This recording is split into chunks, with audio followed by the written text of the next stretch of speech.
سعد رضی اللہ تعالیٰ عنہ کے پاکیزہ جذبات کو حضور نے سن کر فرمایا اٹھو روانہ ہو جاؤ، تمہیں خوشخبری، اللہ نے مجھے فتح کی خوشخبری کا پیغام دے دیا ہے، اٹھو روانہ ہو جاؤ۔ یہ جذبات، یہ ہمت، محبت اسلام کے ساتھ میرے آقا نے جب دیکھی اور ساتھ ہی اعلان کر دیا کہ اللہ کی فتح کی خبر دے رہے ہیں، آپ نے فرمایا قسم خدا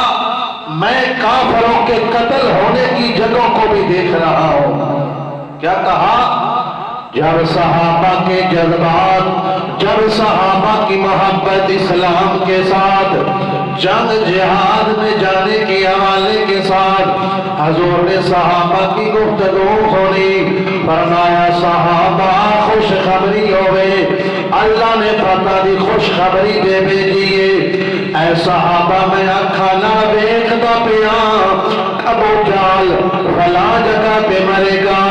ابو لہب فلاں جگہ پہ مرے گا، میں اس جگہ بھی اکھا دے سامنے منظر پیا جان تو پہلو ویکھدا، ایتھے فلاں مرے گا، ایتھے فلاں کافر مرے گا۔ تو برادران اسلام،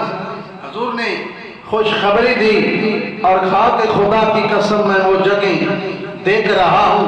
حتیٰ کہ حدیث مبارکہ روایات میں آتا ہے، کتابوں میں ملتا ہے کہ رسول اللہ نے اپنی چھڑی سے نشان لگائے کہ یہاں ابو جہل مرے گا، یہاں ابو لہب، عتبہ، شیبہ، حضور نے سارے کافروں کی جو مرنے کی جگہ تھی میرے آقا نے جو ہے وہ نشان لگائے۔ تو یہاں